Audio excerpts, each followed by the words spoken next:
A city on Monday during the city council meeting, the city council unanimously approved paying people $100 each for getting the COVID-19 vaccine.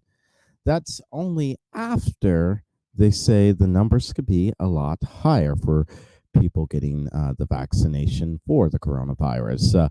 They are calling this program Vaccine Green. And so during Monday night's meeting, they agreed to pay residents whom have not received the vaccine $50 per dose if they get the Pfizer or Moderna vaccines moving forward. And secondly, if you choose to get the single shot of the Johnson and Johnson vaccine, you will receive the full amount of $100 since the Johnson and Johnson shot, everybody, is the one dose, the single dose shot.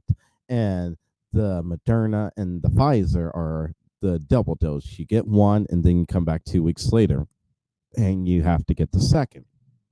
So, City Council President Pro Tem Poor Elizabeth Brown said, and I quote, "What we're trying to do is offer folks $100 to get their vaccine so we can take any barrier that might have out of the picture."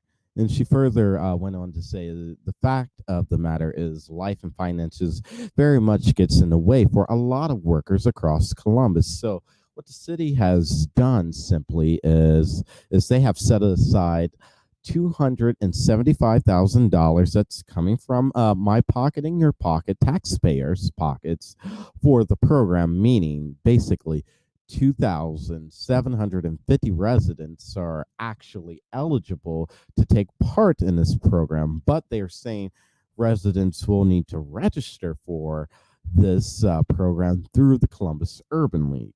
And so the city's health department, the Columbus Public Health Department, is also going to be dispatching mobile units into what they deem low income neighborhoods to get this vaccine out so people can get the vaccination.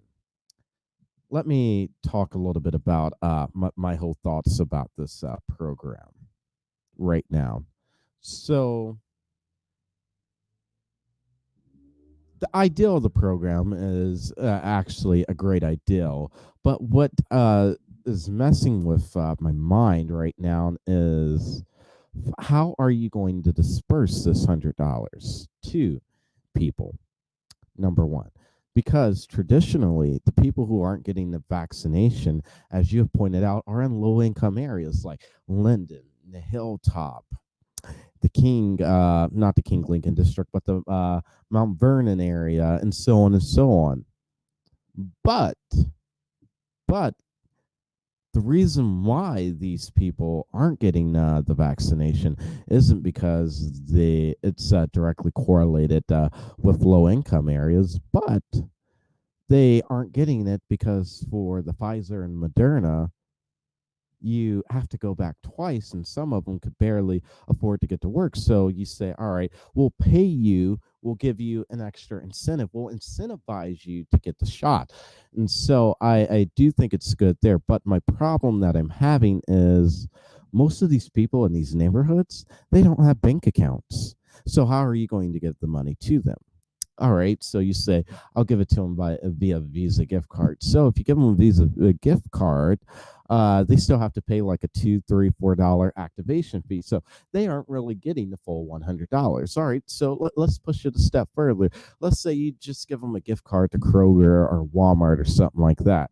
Well, you just said you would give them $100 cash. So what I would like is someone from City Hall or one of the council members or Stephanie Hightower or whoever's in charge of the program. Stephanie Hightower is the president and CEO of the Columbus Urban League.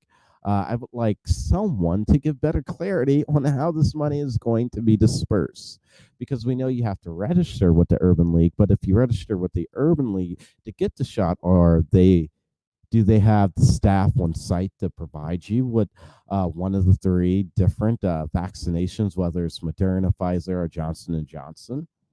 Have you really truly thought this through? I don't think you have at all. But it's a great idea.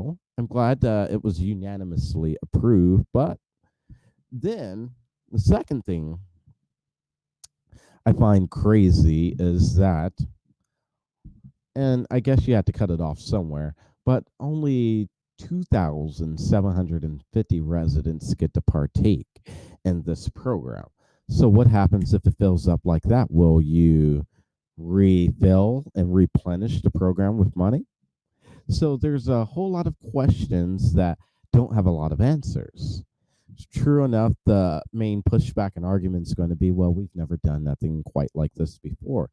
Yes, while that's true, you need to kind of see how to work out the kinks first, because the states are doing a very good job of educating the people and telling them this is how you get enrolled in the program if you got the vaccination or if you plan on getting it. So, for example, here in Ohio, we have the Vax-A-Million lottery, where now over the next 3 weeks, it encompasses 5 weeks. They've already pulled 2 winners. They have 3 more to pull. Are going to be eligible, put in the lottery, and eligible to win $1 million. And for people under the age of 18, you'll be put in the lottery to win a full 4-year scholarship to any public university here in the state. So while I think that's all fine and dandy, what the ultimate problem with that program is all the winners don't look like this. I'll repeat it again. All the winners they aren't black. I'm just putting it out there because it's the truth. So really, how are these programs fair and equitable? So Liz, I'm going to give you the benefit of the doubt because you said the health department plans on dispatching mobile units to different, as you say, low-income areas, which in my mind, because I live in these areas and I'm in these streets reporting on these stories and talking with these people and telling their stories, I know it's traditionally Linden. I know it's traditionally the Mount Vernon area. I know it's traditionally East Main Street. I know it's traditionally the South Side. I know it's traditionally, oh, come on. You act like you don't know the West Side. So we would like more clarity on this program and how it's going to work, how it's going to operate, and will people like us really get the benefit from it? And will we actually get not just the full benefit of it, but will we reap the full economic benefit of it like you are promising us that you will and that we will? So those are all questions we have. Watch this space.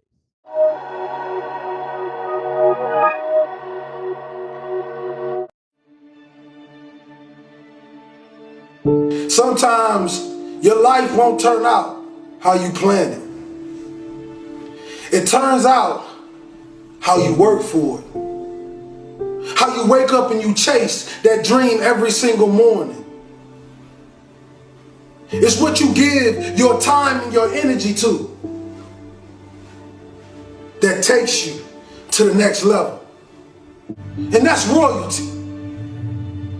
You see, many of us believe that just because our father was a drug dealer and our uncle was a drug dealer, that is our life and that is our forever. But I want you to know something. That is only a lesson to show us to be something more.